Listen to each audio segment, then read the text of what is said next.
I'm learning now that sometimes when you follow Jesus accurately and actively, like the Bible says, it might make you an enemy of the church. And that's what we don't recognize. It's weird to say it out loud, but it's like, actually, if you actually live the life that Jesus lived, you're probably going to be an enemy of the church. You know why? Because a lot of times coming live on your radio, what they want, that real and raw, how they get it, DJ Focus, what we doing, making music, reaching the corner, and it's all for the kingdom, and we gon' make sure they know it. Ooh, we gon' take it there. I like red letters over trap beats, the Fixx and saying, ooh, DJ Focus, tell him turn you up, ooh, DJ Focus, tell him turn you up, ooh. Welcome back, DJ Focus, Dice Gamble. You tapping into the Fixx. You know what time it is. It's time for our spiritual detox. We got a good one for y'all today. When I tell y'all, we talk about it all the time, man. Our genre of gospel music and how it has evolved into something that's like magic. I'm gonna be honest with you. Back in the day, all I knew was just traditional gospel music. But now, you got platforms like ours. They got the Christian hip hop, the Christian R&B, but of course, you got this CCM music that has really been like a wave mover. Let's be very clear. I would say over the last 4 or 5 years, it's been a move. And I got one of the best. He's a part of the Maverick City Collective. He's a Grammy Award-winning songwriter. Artist. He probably got a book on the way too as well. This is the one and only Joel Bars. What's going on, sir? What's going on, Brody? What's the word? Man, I'm learning man. production. I'm not lying. I'm learning production. I'm learning how to figure out production stuff. I'm not good yet, but I'm finding my way. But that was a crazy introduction. Oh man, listen, I'm surprised you don't know how to do it by now, man, because you really know how to captivate the audience, man. And I know it's all God using you, but just speak to that for a minute, man. Has that always been easy for you, man? Being on stage, whether it's a small stage, big stage, to really No, not at all. Okay, talk about that a little bit. Not at all. When I was a kid, when I was like 18, I started to create a project with my older brother. You guys will never hear it. Doesn't matter. But my stage presence was terrible, bro. I stood on stage with my hand in my pocket because I was so nervous. You know what I mean? I didn't know anything about stage presence. But I had to figure it out fairly quickly. I started traveling with a guy named Eddie James, and that's where I met Dante Bo and Aaron Moses and a couple of my like really, really great friends. And we got so many reps in. We were leading worship 320 dates out of a year. So you do your leading worship 320 dates, you'll learn stage presence very quickly. Like we had to study the art of leading worship, not for the performance sake, but for like presence sake. Like we had to understand like that leading worship is an art form just as much as it is a priesthood and a heart posture. So yeah, I didn't always have it, man. I had to learn how to like navigate the river or the waters or navigate a room. It was really interesting. Did you know it was gonna take off the way it took off? Like Not at all. Like, not even a clue. Wow, not even a clue, huh? Not the slightest clue. So like when I used to be a part of Mav back in 2020, 2021, I transitioned out of Mav top of 22, but we had no clue that it was going to be what it has become at all. Like we were just writing songs for the four walls of the rooms we were in.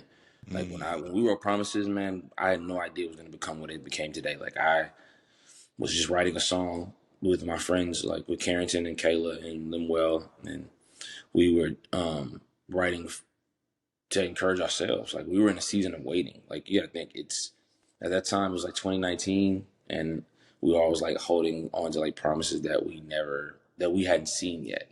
And we're just like, Lord, give us a song that we can sing over ourselves to keep us like strong in the waiting. Like we're not gonna rush your process or your timing, but the waiting is hard. So we didn't know that it was gonna sweep the nation in 2020. We had no idea that like pandemic was coming, and that was gonna be the song that people needed to like hold themselves together in the middle of like the chaos. We had no clue. So no, I had no idea that this was gonna become what it's become at all. What were you doing before you were singing professionally? What were you doing? I started singing, like I started leading worship in 2014. So before then, I was working at a hospital in my hometown in Hopkinsville, Kentucky. And you transitioned from that into going on the road with Mav and Elevation and everybody. Like it just happened like that. No. It was a long process. So 2014, I left my job at the hospital and I started traveling with, like I said, Eddie James and talking to Aaron and Dante and a lot of my friends. And then we did that for 4 years. So 320 days of leading worship for 4 years. And before that, I had no idea anything about, I knew nothing about Bethel, Jesus Culture, IHOP, Hillsong, knew nothing about leading worship, knew nothing about CCM. My only reference point for Christian music was everything gospel. So, the Winans, the Clarks, Yeah. Kirk, Fred Hammond, Israel Houghton, I feel like better. the Thank you. I feel Yolanda, better like now. I feel better. that's the only thing I knew. You know what I'm saying? I knew gospel. You know what I'm Right. saying? Like I knew gospel. You know what I'm saying? And then the only other reference point was I was like casting crowns, and that's only because my mom took me on a cruise when I was 16. It was called Cruise with a Cause, and I got introduced to casting crowns, and then that's when I first met, like first even heard of Lecrae. Like I knew nothing about Christian hip hop, knew nothing about none of that. So when I joined Eddie, I'm like, what is all this music? That's when I got like immersed in the culture of worship and like CCM because I knew nothing about it because Eddie was heavily in the CCM world. So after 4 years of traveling and being all over like honestly all over the world, because Eddie's like ministry would take like young kids like myself at the time, like 20, 21, 22. He would take us all over the world. We went to Israel and got baptized in the Jordan River. We went to Tokyo. We went to the Philippines. We went to all over Europe. Like spent 2.5 months in Europe. Like we literally were like seeing the world. But after 4 years of that, I transitioned out like 2018. I started couch surfing in 2019 with Aaron and Dante in this little single wide trailer. I'm on the couch. Dante's in his room. Aaron's in his room. And from there, we started writing songs together, creating ideas, all kinds of things. Songs started getting placed, and people started singing the songs. And then Dante snuck me and Aaron into our first math camp in 2019. He did his first camp in 2018. He snuck us into our first camp 2019, and we were. And my second day, me, Carrington, Kayla, and Lemuel started the idea and the concept that would later become Promises. That was recorded January 2020. That was recorded January 2020.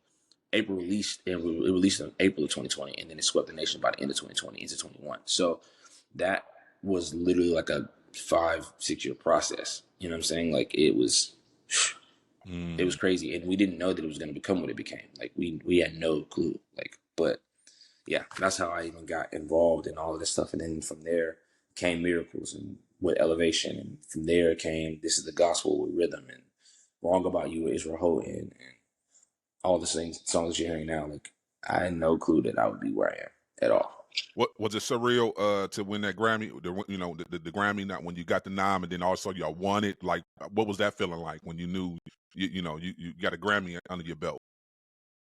Man, that was an interesting time, man. I'm sitting there looking, and if I can be honest, like it was a very bittersweet thing for me. It was really sweet because I was like, wow, like it's interesting that like I thought it would take me forever to get here. Right. Or I thought, especially like when you coming up as a young kid, like I wanted to be an artist. I wanted to win the awards. I wanted to like win the Grammys. I always wanted to go. My older brother got me into songwriting when I was like 13, and the goal of every songwriter, the goal of every artist at the time, especially if you're in mainstream music, you want to win that horn. You want to win that Grammy, right? Yeah. So we get there, we're nominated, and I remember standing with my brother because I took him just to like seal the moment. I'm like, you got me in songwriting, you got me in artistry to begin with. It's only right that you never got a chance to see the Grammys. I'm gonna take you. Like it's a privilege, it's an honor to take you with me. So we go, but I found myself in my hotel room with my brother, and I start to pray, and I'm like, God, I'm so grateful that you allowed me to come here and see this. And then I started to weep, and I'm like, but I'm so burdened because there's a lot of people that I know that the world will never know. They're gonna win a Grammy tonight, and they're gonna stay outside as long as they can because they know the moment they go home, they're going to like feel alone. They don't like the environment they're around. They don't like the people that are in the circle that they're around. They're gonna feel alone in a room full of people. They just won an award, the highlight or the peak of what it means to be an artist and a creative as far as in music. And then they're gonna get there and they're gonna be like, yes, but like I don't like the sacrifices I had to make to get here. I don't like what I had to chip away for myself to be here. And I'm like, God, I'm burdened for my peers and for my people that are gonna get here. They're gonna win these awards and they're gonna go home and their internal gardens are gonna be broken and damaged. Like, and I'm like, God, just give them a place to like find rest, find home, find family, to be surrounded by love and affection, be surrounded by people that actually care about them outside of the music, outside of the awards, outside of the money, outside of the fame, the wealth, whatever, like somebody that actually just cares about their soul. So it was an interesting thing for me. I was like, God, I'm grateful that we're nominated. This is before we even won. And then we repeated the cycle after, like, all right, bet we won, Lord. Thank you that we won. But God, please give my peers and my people safe spaces to land and be outside of just these artists that have won these awards. Because I realized, like, none of that stuff really matters. People care about you winning a Grammy for that 1 year. And then by the time the Grammys come around the next year, nobody cares about who won the Grammy last year. They care about who's about to win it this year. So you get 1 year of people celebrating you, and then they move on. So it's like, you realize like a lot of that stuff like matters, but it doesn't matter. That's real. Thanks for sharing that. Have you been able to build some relationships outside of your, the collective and everybody you work with to kind of minister to them to that level, to allow for them to understand that it's more than just music? Mm-hmm. I Okay. have, actually, believe it or not. Like, I've That's been able good. to like if I said some of the names, it would be interesting. But like, I've been able to build friendships and relationships with some very influential people in the world, and I think my goal has always been to provide a safe space for them. That's good. Like you get to just be you. Outside of the sport you play, outside of the what you do for a living, you get to be you, and you get to let your head down. You get to kick your feet up, and I'm going to show you and introduce you and just set the table for you to like find the real Jesus outside of like bad doctrines or bad religions or any of the like stuff that you were taught. Like, I think a lot of people outside of like the Christianese like circuit or the Bible Belt, they a lot of times never felt welcomed or invited to the table. That's real. And I'm like, yeah, no, you've always been invited. I think that some people just made it feel like uncomfortable for you, and I'm like, I don't want you to feel that way. So I'm like, I've been able to provide a safe space for a lot of my people, and I think that's my goal in life. I'm like, yeah, we're gonna do a lot of cool things, but when the music stops, when the sport is over, when the career is over, when the film finally cuts off, like, who are you, and will you be loved and accepted and embraced? Yes, because I'm going to show you what that's like now while you're in it. So it's been really fun. Listen, that's solid, man, because we talk about discipleship all the time on the show, and also building relationships, how the church always judges without building these relationships, Correct. specifically talking about mainstream artists and athletes and stuff, to your point. So Right. listen, I appreciate you, man, being able to be in those circles and talk with them and be able to give them advice, prayer, whatever it counts or what it might be. Yeah, whatever it looks like. We need to be there, because like, yeah, we're going to continue to criticize them and judge them, but yeah, who's discipling them, who's teaching them, who's praying with them, who's comforting them?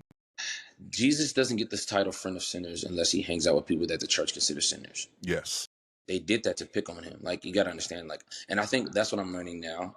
I just turned 30, but I'm learning now that sometimes when you follow Jesus accurately and actively, like the Bible says, you're going to be, it might make you an enemy of the church. And that's what we don't recognize. It's weird to say it out loud, but it's like, actually, if you actually live the life that Jesus lived, you're probably going to be an enemy of the church. You know why? Because a lot of things that Jesus would actually do in this life and in this world, the church would frown upon. Like, and I think a lot of us get so in our head thinking that, oh, no, we're doing what Jesus said. We're doing what the Bible talks about. I'm like, I don't know.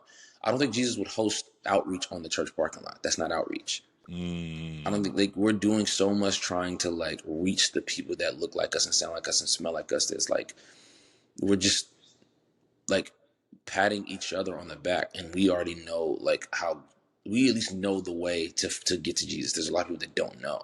They don't know the way. They don't know how. They don't know even where to begin. And it's like, I don't think Jesus would be in a lot of synagogues as often as we think he would be. He would actually be outside in bars, and he would be outside at the games, and he would be outside like at the block parties talking to people. Like, I just think he would be where a lot of church people don't want to go. And I'm like, I agree. you know what I'm saying? This is the kind of stuff that gets like Christians in trouble, because I was talking to one of my friends earlier. I'm like, people hate that Kirk just did a song with T.I. and somebody else, and I'm like, Young Dro. And I'm like, why would y'all be mad at that? Because I'm sure Jesus would be there. Facts. If they called on Jesus and said, hey, can you come here to my studio session, he would have been there for sure. Facts. So why wouldn't Kirk want to go? You know what I'm saying? Like, this is stuff that gets people in trouble. Like, people are going to be mad at Kirk for doing it, but I'm like, he's probably closer to the path of Jesus than a lot of Christians are on their Sunday morning gathering. Like, we worship the gatherings. We don't worship the, like, who the gathering is for. And I think that that's the issue. That's where that 10-degree difference is knocking everything off course. Anyway, I didn't come on here to preach. You did. No, yes, you did. Still got Joel Barnes on, and he preaching. He tired of y'all religious folks, and I'm tired of y'all too as well. Shouts out to all the religious folks listening to us this morning. We thank y'all for tapping in. So come on, you know, I appreciate you, you know, keeping it a buck, because I think we, the church, and I'm talking about the church right now, has been in this religious state to where we, to your point, we don't build relationships. We judge. Then you talk about the hypocrisy in the church. There's no accountability for what the church does wrong within the church. We don't get through all the mess that is covered up all the time. Correct. And I think that's the issue with us not being able to fix things. But I want to ask you, you know, how has it been for you personally when you talk about your spiritual walk and your growth? How has it been for you navigating through, let's be very clear, successful, you know, I'm pretty sure, money is pretty decent for you now, just managing life, being traveling the world. Like, how have you been mentally and spiritually, just you? How have you been? I've been good. I think one thing that I will thank God for is that, like, I had the proper mentorship, like, inserted into my life before all of this stuff like happened. So I moved to Covington, Georgia in 2020, like top of 2020, like February, and then pandemic happened in March, and then promises dropped in April. And by the end of the year, there was so much influence that it started to, like, snowball effect and come in. But, like, I had the proper voices in my life to give me I gave them the green light to tell me, like, if I was missing anything or if I was, like, going the wrong direction or whatever. Like, I surrounded myself with people that were going to keep me at all times. So from my friend groups to my mentors to, like, the people around me, I had this very real, it was fear-based at first, but it was really just like a checking in my soul in the beginning. Like, as I started watching money come in, and as I started watching influence come in and reach, I started watching the people around me change. And one thing that, like, I hated this concept. It was like, oh, money changes people. Oh, influence changes people. I'm like, it does not change people. Influence and money and reach doesn't change people. It reveals what was already there. So if someone is generous, when they get money, they're going to be really generous. If someone is selfish, when they get money, they're going to be really selfish. If somebody's arrogant, they're going to be really arrogant when they get money. Like, it only reveals, like, humility is easy when you're at the bottom. To have humility whenever you have income and influence and reach is a different thing. That's like a part of who you are. It's not just something that you, like, carry because you have to. So I think when that stuff started coming in, I was watching documentaries. I think I was watching the Quincy Jones documentary. He was talking about how he and Michael Jackson did 300 songs and they picked 12 for Thriller, and he became the biggest record in the world. And I started looking up his career path, and I started watching him. I'm like, this man is worth $500 million. I'm like, that's a lot of money. And then they were like, yes, but all 4 of his wives. I'm like, whoa, 4. He's married and divorced 4 times. So I'm like, it's interesting that one of the most successful creators in the world couldn't be successful in his relationships. And I was like, ooh, okay. And then I started talking to my mentor about it. So I was talking to my pastor about it. He was like, I mean, yeah, but it's in the church too. I'm like, say more about that. And he said, well, Billy Graham was one of the most influential preachers. He was the pastor of presidents and governors and actors and actresses and all kinds of things. But he had been gone from the house for so long that he didn't recognize his own daughter when he got home. Because when he left, she was an infant. When he came back, she was a 3, 4, 5-year-old toddler running around with hair down her back. He's looking at his wife like, who's that little girl in our front yard playing? Someone in every kid, she's like, no, that's your daughter. And most people don't recognize in the church, we can get so caught up in success, we can get so caught up in influence, we can get so caught up in the ministry that we forget about the communion that's supposed to be at home. We lose, you see what I'm saying? So I thought to myself, like, God, I don't want to be successful in my career if it means that I lose success in my relationships. So help me guide and help me balance the both. You know what I'm saying? So I think for me, it was a learning curve. It was a very interesting, like, transition. But my mentorship, my relationships, my people around me kept me intact to where I'm like, all right, cool. Yes, we're going to see a lot of great things. We're going to see a lot of cool things. We might even stand in front of a lot of people. But at the end of the day, this stuff, like, the commissioning falls second to the communion. 1, I need communion with the Lord above all else. 2, I need communion with my relationships and my family and my people. 3, then the commissioning becomes, like, a thing. Like, my commissioning comes out of communion. not commissioning for the sake of commissioning. So it's a really different thing, and it took me a while. You know what I mean? There was moments, especially like in worship, it's a different thing. Mainstream music is the marketplace. Christian music is the priesthood. There's a very huge difference and a very thin line, and you have to like be careful about how you approach the two. Mainstream music is the marketplace. You can literally like push all the product, like it's a market. You can sell to a market. The Big C church is not a market to be sold to, it's a bride to be served. So I literally had to learn that the hard way in my first 2 years, like 2020, 2021. I had to learn the difference. And I'm like, okay, now that I recognize that Christian music is a priesthood, now I can show up and serve the bride. And I'll still write songs for mainstream music. I'll still reach out and write pop records and R&B records and whatever you guys need me to write. Like, we'll create something for the market. But this over here, the priesthood, is something completely different, and I have to approach it differently. And there's a different weight and responsibility. And I don't want to be in trouble with God of how I like choose to like approach this. So I hope that answers the question. Oh, Yeah. it definitely did. So let's go right to God. This Good Shepherd project out right now. This is your first installment by yourself. You just stepped Yes. out on faith, did what you had to do. How does it feel to have your first solo album out? Beautifully terrifying. I'm not Really? gonna lie to you. Yes, Okay. yes. I've been able to hide behind everybody, man. I've been able to just kind of like, oh yeah, I'm gonna support this record and I'm gonna be a part of this project and I'm gonna stay back and let y'all handle it. But now, like, it's me, like, no armor, no defense mechanism, just me fully exposed and trusting the Lord. Like, you get to hear my like honest thoughts, perspectives, like values, approaches to worship, and it's like, I don't know if it's gonna get the same response as the last projects I've been a part of. You got to think, like, coming out of Mav, it blew up like crazy. Right. Being a part of Elevation, they already are established like artists and creators and all the things. Like, me coming up, it's like there's no guarantees that it can go either way. So I'm like, well, I just have to like be vulnerable and let it do what it's gonna do and just be okay with the results, I guess. Well, listen, it's a masterpiece. I'm gonna give you your roses, brother, because you Appreciate mixed it. a little bit of gospel, a little bit of urban, a little bit of R&B, Absolutely. a little quartet, a little worship in it. Like, I feel like it's gumbo. It got everything It's in it. gumbo. Yeah. It's gumbo. What was that intentional? Did you do that Yes. intentional?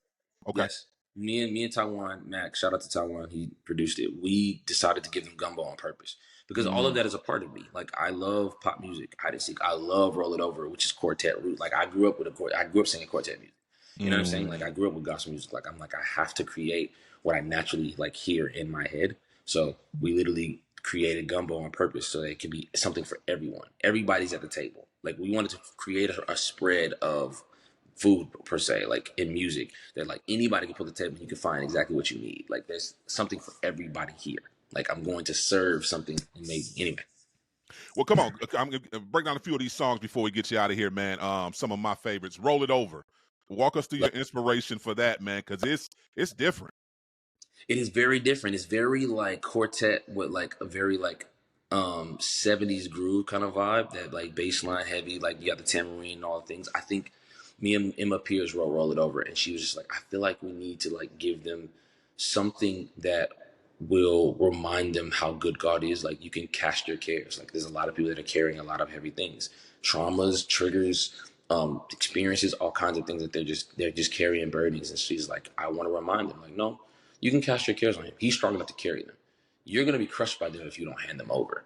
But he's strong enough to carry them. So let's remind them. And I was like, absolutely. So we started the concept and the idea in Taiwan, had the brilliant idea to say, like, all right, we're going to do that, but let's make it feel let's make it feel really, really good, like really 70s, really quartet. Like, let's bring out some roots. I'm like, oh, I'm about that. So he went in the studio, he figured some stuff out. I'm like, oh yeah, let's fire. So we ran with it. Love Roll It Over. Come on, my favorite track, Count Me In. Come on and talk about this super Oh man, collaboration. that's Aaron Cole, that's Out in Eugene, that's John Montoya, that's Dylan Coke, that's Amber Ace. Like, they are some amazing songwriters, and Aaron is constantly in the hip hop world.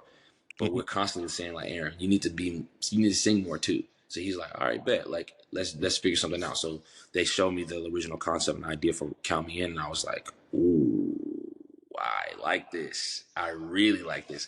It felt really genre bending as worship, but also like it had that mainstream feel of like that Jersey beat, like that Jersey that beat switch up.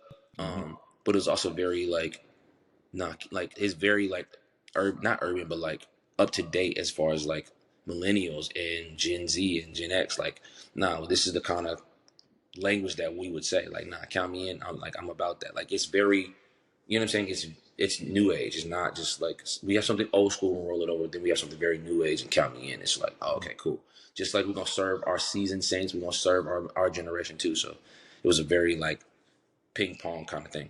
But What really incredible. was it difficult to bring that energy in between the song? Because like this is like high worship, but then it turns up. Like was that difficult? No, no, Wow. no. Because reality is like the room was full of everybody, every generation. Like, the room was full of people from all over my story, from my EJM days, my quartet days, to the days that I'm living in now. Like it was full of people, but also like millennials love worship, just like, and they love gospel music, just like they love 808s and trap drums. So I'm like, they were like, oh, we know how to worship, we know how to go there, we know how to sit and soul, we know how gospel goes, but we also know when a jersey be going, we gonna vibe. So like, it was the perfect like segue into everything. Everything literally blended together so perfectly. It was a perfect tapestry, the perfect like painting. So Living Proof with Aaron Moses. Talk about that. man, that was me and Rita, Callie, and Anna Golden. We wrote Living Proof, and they came in with the idea, and I was like, oh wow. I almost wept when they showed it to me, because like when I looked around, I'm like, no, that's very true, that my life is the living proof that you would absolutely do what you say. Like coming out of writing promises, and I'm like, God, I don't know what I'm doing, I'm just trusting the way that you're sending me.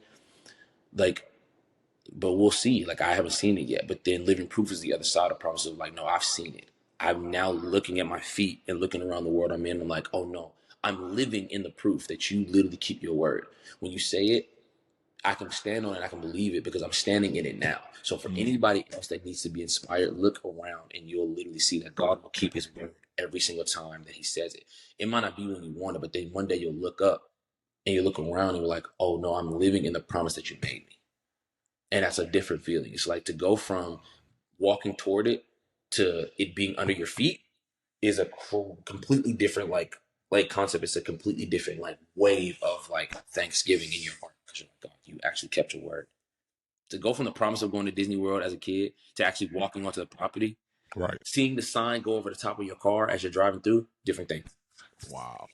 Wind of Love, man. I'm gonna get you out of here, man. It's I just feel like you know, it was a spirit of you know, you were calling for the spirit to control you over this song. Like Yes. it felt real personal. Talk about that one. Yeah. Man, we wrote Wind of Love originally for the Rhythm Project, but I wanted it for this album because like my mentor, Mark Castro, and basically my spiritual father and then my spiritual grandfather, they talk like Danny Thompson, they talk about this stuff a lot of times. They're like, man, those that are led by the impulse of the spirit are the sons of God. So they basically talking about like, we have a map for our world or our like lives or what it's supposed to look like. And then you sit there and you spend time with Jesus enough and you'll realize like his plan is better, even though you don't even know exactly where it's landing or where it's going. But you're okay to like follow the wind because you look impulsive to everyone else. To the naked eye, people are like, you're just impulsive or you're just like flying by the seat of your pants. You have no structure. Like you'll plan something and then you'll pivot and then you'll plan something and you'll pivot. I'm like, but such is the life of following Jesus because you don't know exactly where you're going to go. If you look at the disciples, there was no like game plan. There was no like, here's what we're gonna do today, tomorrow. Like there was no structure about it. It was like today we're doing this, tomorrow we don't know. We'll see where we're going. It's like that's a very like you don't know where the wind comes from, you don't know where it's going, but you can't feel it. And I think for us, I'm like I want to live a life submitted to the wind and submitted to the presence and submitted to the Lord. So whatever that looks like today, like when I get up in the morning, I'm like, okay, God, where do you want me to go today? How do you want me to handle it? Who do you want me to interact with today? Because somebody's gonna need to like feel the wind of love. They're going to need to feel like the love of the Father, because the thing that Jesus said would separate us from everybody else is like they will know that you're Christians by the way that you love. If you show love to someone, they'll know automatically this is different from anything I've ever experienced. So I think we wanted to like sing about it like, God, like you can literally take control of my entire life and what it's supposed to look like. I'll say this last thing and I'll shut up. Stephanie Gretzinger said this to me one time. She said there are a lot of people that are asking God to bless what they're doing. They have a game plan, they have a structure, they have a map, they have a blueprint. And they're like, God, bless my blueprint, bless my map, bless what I'm doing, bless where I'm headed. Instead of looking at the Lord and say, well, wait, what are you blessing? What are you doing? What are you breathing on? I want to do that. I don't necessarily want you to just bless my things. I want to be where you are. Don't just come to where I am. Lead me to where you are, and let's do that, because your way is always better. If I'm in your way, I never have to ask you to bless another thing because you're already in it. There's some people that want the Lord just for the sake of their vision, and then there are some people that want the Lord for the sake of presence. They just want to be near Him, like that old song, "King of Glory." Feel it. I just want to be with you. Like there's some people that's like, no, I just want to be wherever you are, because if I'm wherever you are, nothing else matters. Enoch understood this. That's why his name is etched in the Bible forever. It's like he walked with God, period.